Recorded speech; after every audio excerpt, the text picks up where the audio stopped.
Welcome to Lecture 5 of Networks, Friends, Money, and Bytes. The question we're going to formulate and answer today is a very important one in our daily lives. How can I trust an average rating on Amazon? Now, we have been talking about recommendation twice already. For Google's PageRank, is recommending web pages through a ranking that turns a graph of hyperlinked web pages into a rank order list. And then for Netflix,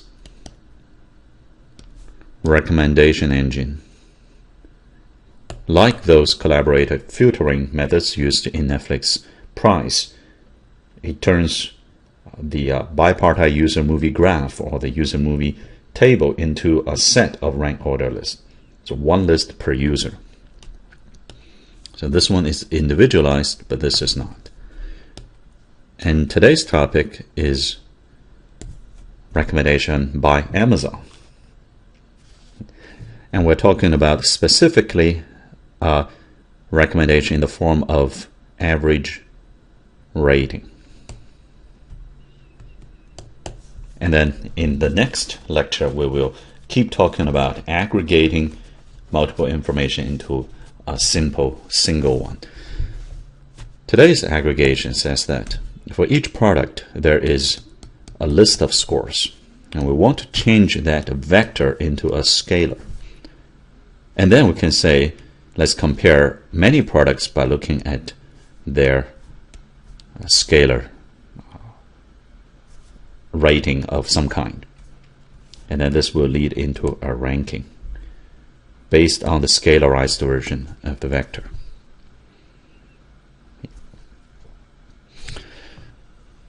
Now you may say that one easy way to convert a vector into a scalar is just to take the average.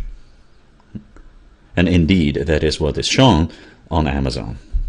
On Amazon page, you've got a product, and then there will be the average number of stars, say 4.5 stars, 3.8 stars, and so on.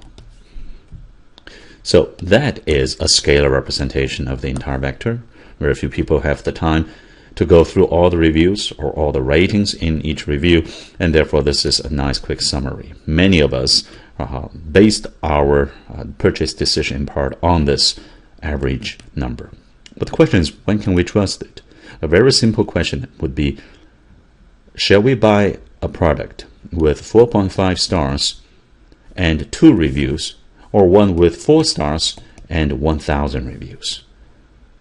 Now this contrast is so big that most people would say, I'm going to pick this one because 1,000 reviews, that must be a very robust 4-star. Whereas 2 reviews, I don't know what would happen if there are more reviews. What if it is, instead of this, a 4.3 stars with 100 review versus 4.1 star with 200 reviews? Now that choice would be much harder to make on an intuitive base. So how can we quantitatively understand this choice? Now, review system used in so many places, not only on Amazon, but on, for example, every step of the academic enterprise, from the application to graduate school, to a tenure track assistant professor, to paper review, proposal review, tenure and promotion. We all rely on peer review systems.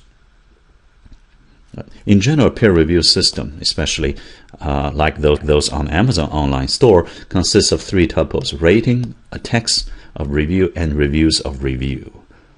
Rating is simply just a number, and usually 1 to 5 stars. But it could also be 1 to 10.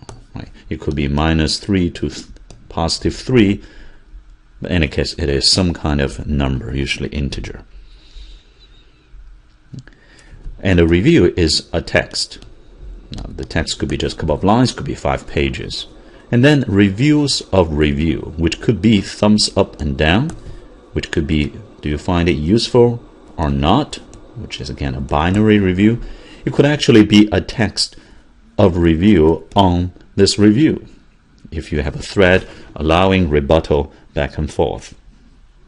Okay. We can also implicitly understand the quality of review through, for example, reputation score of the reviewer.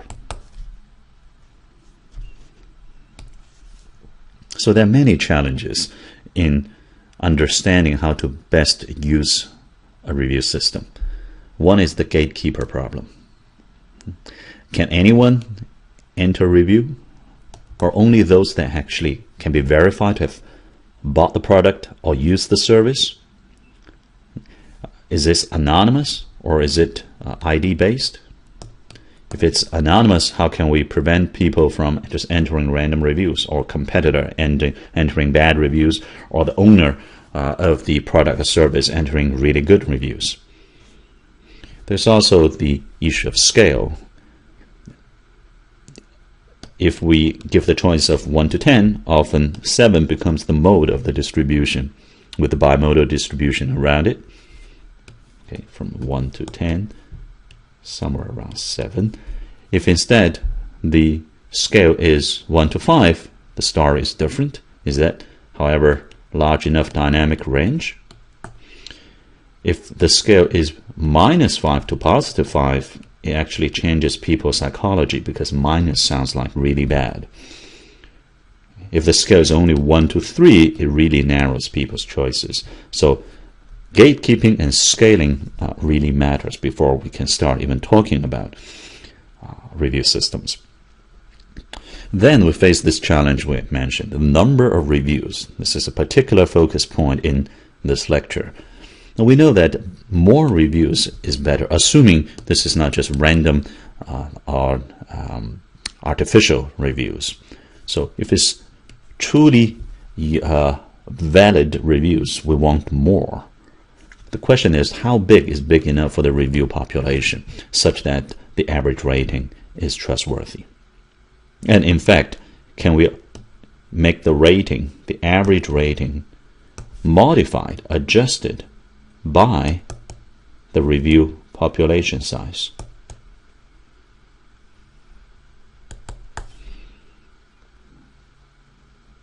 Okay. And there's also the question of what is the performance metric. This is very difficult. First of all, depending on what you're reviewing, some of them are very subjective, like movies in IMDb or Rotten Tomato. Sometimes they're very objective. For example, electronics on Amazon. And sometimes it's in between. For example, hotels on TripAdvisor or restaurants on OpenTable. It's also driven by whose needs are we thinking about? Okay. Is it the reviewers, or is it the owner or the seller of the product and services? And how do we quantify the notion of usefulness to different parties? The lack of a universally agreed performance metric is one of the reasons why this problem is very challenging. For example, you may disagree with root mean square error or L2 norm from last lecture on Netflix challenge, but most people agree this is a reasonable proxy of the actual performance.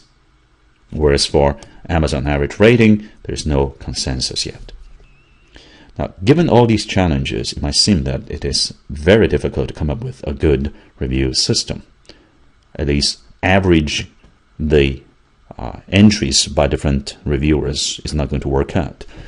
However, there are also well-documented anecdotal stories that show the potential of review system or even simple averaging. A famous example is an experiment run by Galton in 1906 on a farm in Plymouth, United Kingdom.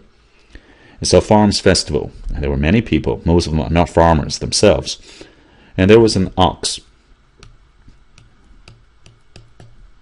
That's my artistic rendering of the ox. Okay, on a stage, and there are many people standing next to the ox. They each play the game of guessing how heavy the ox is. It turns out there are 787 who entered their guess on a piece of paper, okay, put it into a bin.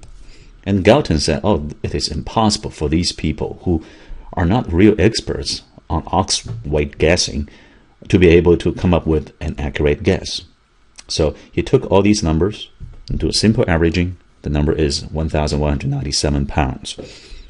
It turns out that the actual weight is 1,198 pounds. It's almost exactly accurate. So this 99.9% accuracy is just amazing. And this has been told and retold many times as a story illustrating the potential of a wisdom of crowds. So our question is, how can we generalize this observation? And can this simple averaging carry over to Amazon?